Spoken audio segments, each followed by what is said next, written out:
Voilà, de retour sur ce plateau avec Monsieur Gédéon Makolo. Je l'ai dit, c'est un cadre du parti politique H, c'est-à-dire Alliance pour le changement, cher à Jean-Marc Kabound, parti de l'opposition, donc qui appelle à des manifestations la semaine prochaine. Une ville morte, ce sera un grand test grandeur nature pour voir si l'opposition mobilise véritablement encore dans ce pays. Bonsoir et bienvenue. Merci beaucoup, monsieur le journaliste, et surtout merci pour l'invitation. Je profite aussi saluer tous les Congolais, en particulier les membres de l'Alliance pour le changement. Très bien. Avant de parler peut-être de mobilisation de l'opposition, la semaine dernière, j'étais avec un transfuge, on va dire un de vos anciens camarades du parti H qui revendique la fondation. Il dit qu'il est parmi même les cofondateurs de ce parti. Il est parmi ceux qui ont tenu ce parti quand le leader Kabound était en prison. Et il a eu des mots très durs quand même envers Jean-Marc Kabound, comme quoi c'est un aigri. Essentiellement, il se comporte de la sorte parce qu'il n'a pas obtenu ceci ou cela. Est-ce que vous avez une réponse par rapport à cette intervention? Écoutez, monsieur le journaliste, je ne pouvais pas répondre à cette question puisque je considère que c'est une absurdité. Absurdité qu'un flatteur, un nouveau flatteur du régime Tshisekedi puisse se permettre de venir alléguer des histoires mensongères sur la personne du président national, donc Jean-Marc Kabound, et qui prétend être cofondateur.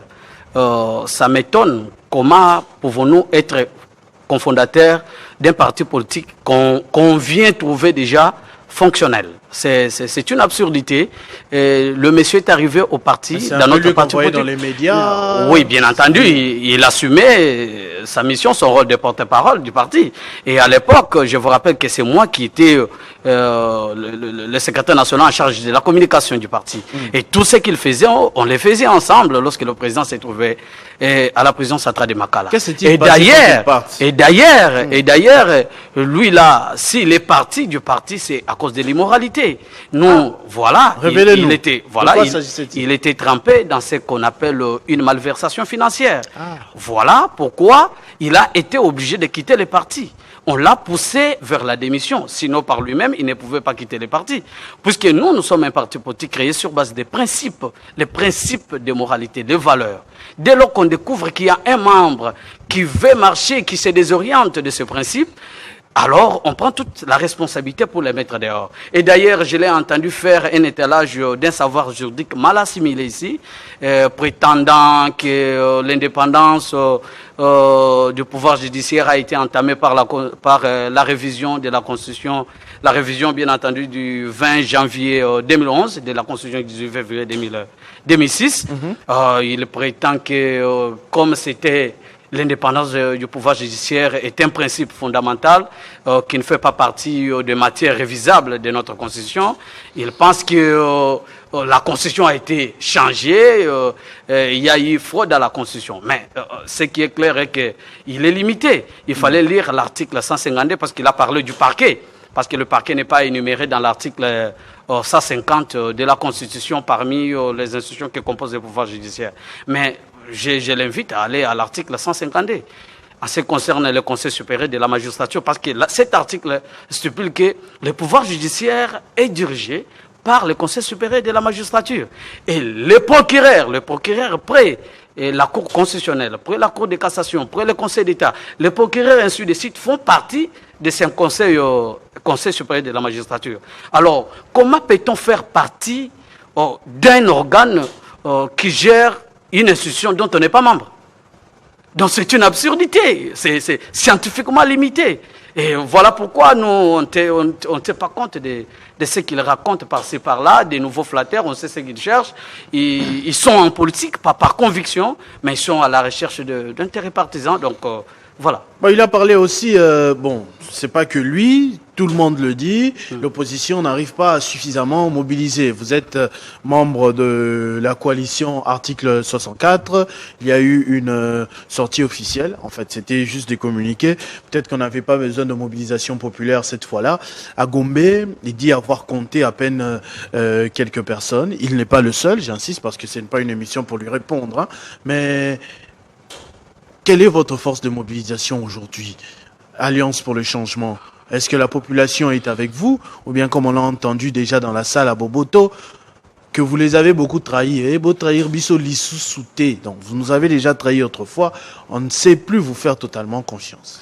Bon, écoutez, monsieur le journaliste, la malhonnêteté faisant partie de ces conglomérats de personnes qui défendent le changement de constitution, ils ne peuvent pas quand même admettre qu'il y a eu mobilisation. Vous êtes un journaliste d'investigation et à Boboto, vous savez, la salle était pleine, dedans, dehors, c'était plein.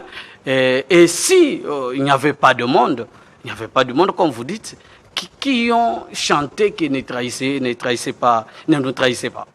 C'est ça la question. Ce qui veut dire qu'ils savent que l'opposition est très forte. Et ce que je veux dire que si l'opposition s'est trouvée dans l'état dont ils critiquent, ce n'est pas à cause de cette opposition, c'est à cause du pouvoir.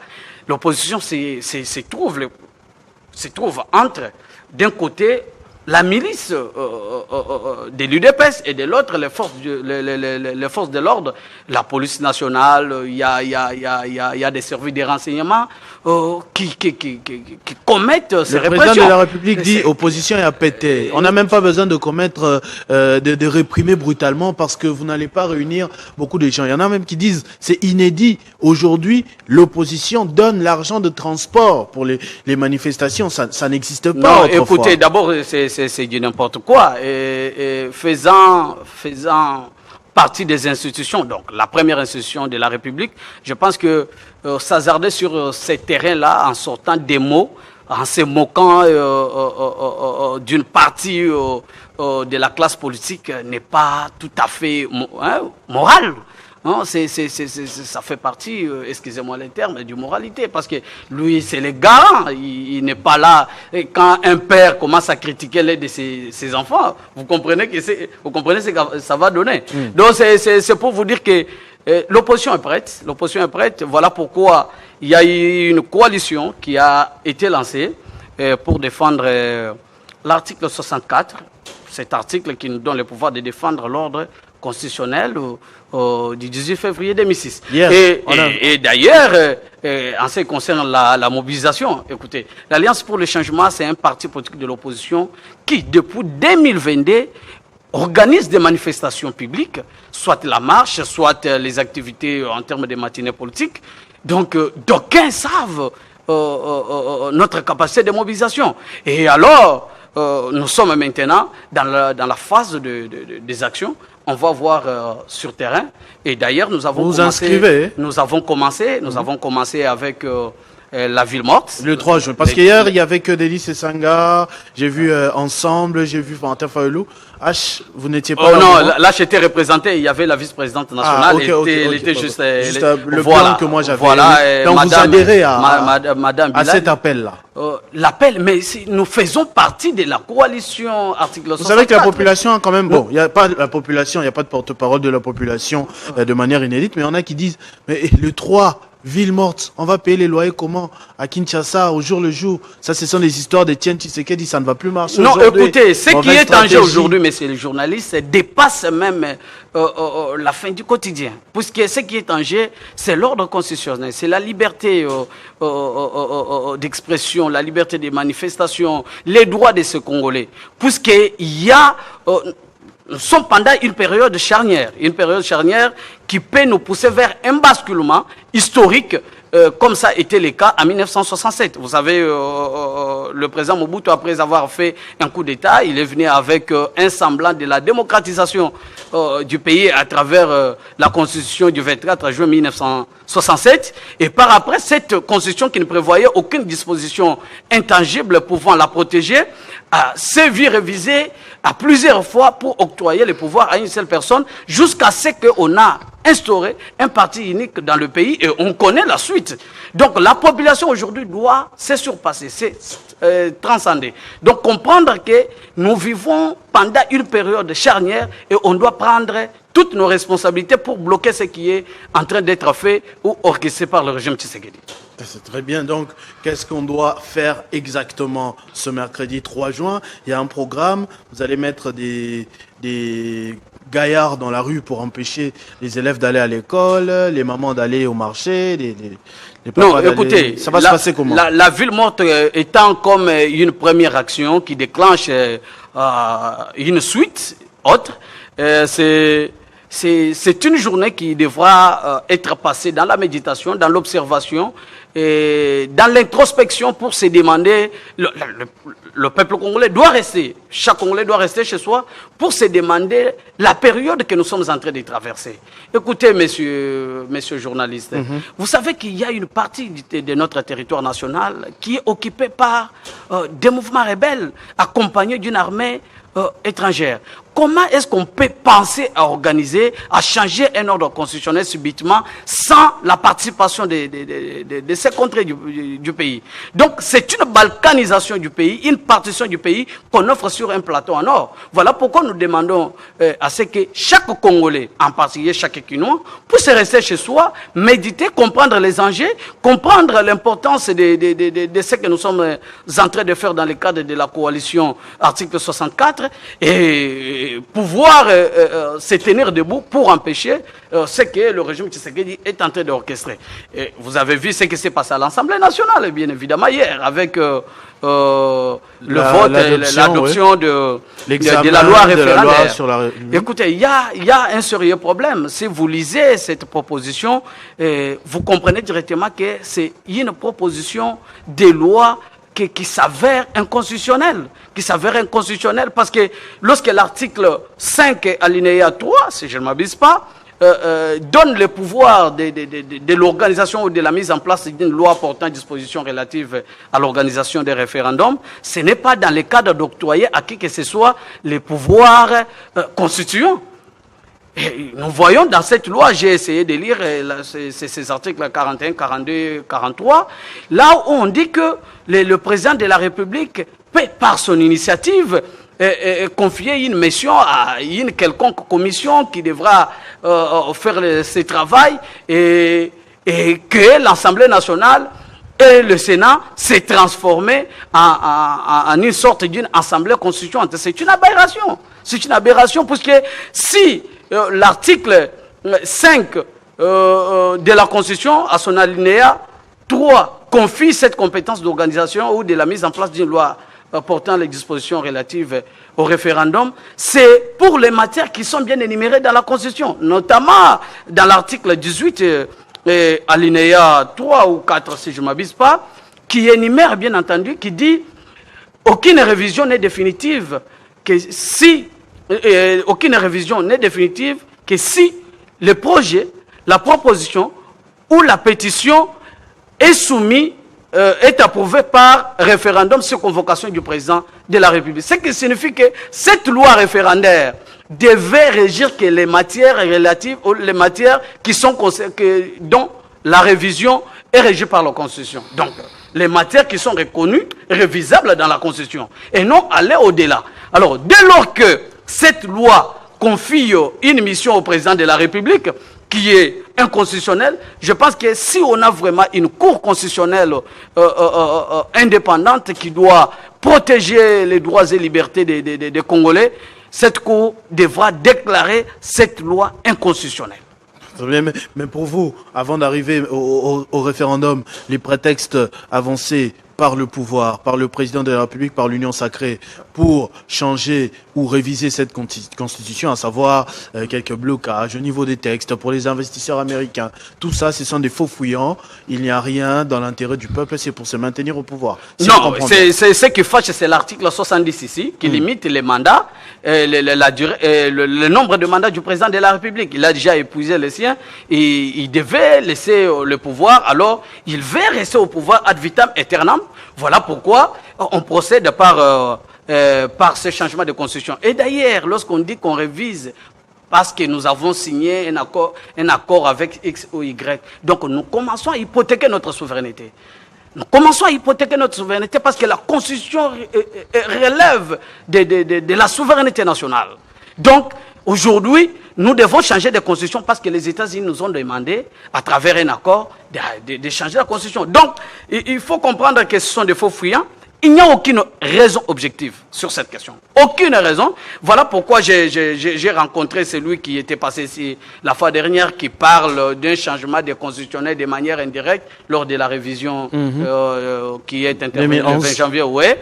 Donc c'est une absurdité totale. Il n'y a aucune raison ici objective. Il n'y a aucune réalité aujourd'hui dont on peut nous dire ici que non, nous faisons ces changements de constitution pour adapter. Mais vous étiez aussi à l'UDPS avant d'aller à l'Alliance pour le changement.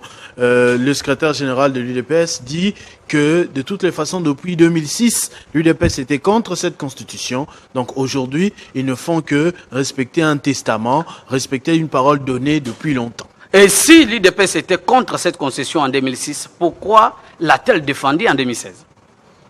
Vous voyez que ce sont des gens à posture ambivalente. Ils varient selon leurs intérêts. Donc il faut comprendre que ce qui est en jeu ici, c'est bien évidemment chercher comment éterniser le président Félix Tshisekedi à la tête du pays. Parce qu'il sait qu'il est déjà à la fin de son deuxième et dernier mandat. Alors il faut faire quelque chose pour qu'il puisse y rester. Alors nous disons ceci. C'est le moment où le peuple doit prendre toute sa conscience. Il doit reprendre toute sa conscience, se tenir debout pour empêcher. Sinon, le regret de demain ne servira absolument à rien. Il faut déjà chercher comment barrer la route à cette dictature qui est en train de s'installer petit à petit. Vous comprenez aujourd'hui que si un Congolais n'est pas d'accord avec les idées de l'Union sacrée, il est soit taxé de Rwandais, soit pro Kagame ou pro Kabila. Donc c'est une absurdité. Dans leur tête, dans les têtes de ceux qui sont au pouvoir, ils pensent que nous ne devons pas ou nous ne pouvons pas avoir l'opposition dans ces pays. C'est quel système démocratique où on ne trouvera pas une opposition. Donc c'est pour vous faire comprendre que l'UDPS n'a pas besoin d'une opposition dans ces pays. L'UDPS ne veut pas un son de cloche contraire. Alors qu'est-ce qu'il faut? Il faut y aller petit à petit, mettre en place une nouvelle constitution, octroyer beaucoup de pouvoirs au président de la République, et instaurer un parti unique sur l'ensemble du territoire national. Et ça, c'est l'objectif contre lequel nous sommes levés. Avoir les moyens d'empêcher cela. Nous avons des moyens. La population est avec nous. Vous êtes à la solde des Rwandais, à la solde des Kabila. Écoutez, c'est du n'importe quoi. C'est du n'importe quoi pour un parti politique qui a milité pendant autant d'années dans l'opposition, qui s'est dit avoir été le premier parti qui a fait en sorte qu'il y ait la démocratisation dans notre pays, et aujourd'hui accuser les autres parce qu'ils émettent les idées contraires à les leurs. C'est un problème. Ça, c'est un problème. Alors, être proche du Rwanda, qui est plus proche du Rwanda que l'UDPS? Vous avez entendu dernièrement, lorsqu'il y avait des problèmes entre Kabuya et Bizubu, Kabuya a accusé Bizubu d'être proche du M23, et Bizubu a accusé Kabuya d'être près de Nanga. C'est la chanson. Vous comprenez que ces gens-là, ils sont toujours dans les mensonges. Ils sont dans les mensonges, dans les diabolisations, ce qu'ils appellent chez eux les Kadiosha, juste pour saper la personnalité des autres à l'égard de l'opinion nationale et internationale. Donc, merci. Nous avons des moyens, nous allons nous battre pour empêcher ces projets macabres qui tendent juste pour les intérêts personnels ou partisans de M. Félix Tshisekedi. Merci beaucoup, M. Gédéon Makolo, cadre du parti Alliance pour le changement. Vous le savez, à Télé 50, le débat est ouvert pour ceux qui sont contre, pour ceux qui sont pour. C'est d'ailleurs pour cela que Jean-Marie Kassamba a aménagé tous les dimanches un plateau spécial Focus pour aborder la question de cette constitution du 18 février 2006. Sur ce plateau, M. Gédéon Makolo a été contre, mais nous sommes suivis depuis Louilou, où la chef des secteurs Betty Kiando Katoke a mobilisé la population pour la coalition C4, c'est-à-dire coalition des Congolais pour les changements de la Constitution. Vous le suivrez dans nos prochaines éditions ici à Télé 50, ces images d'une mobilisation populaire extraordinaire pour l'UDPS, mais aussi pour la C4. Donc, on va céder la place au journal. La grande édition de ce soir sera présentée par Madame Joëlle Iselona. Elle est dans l'autre plateau pour vous servir.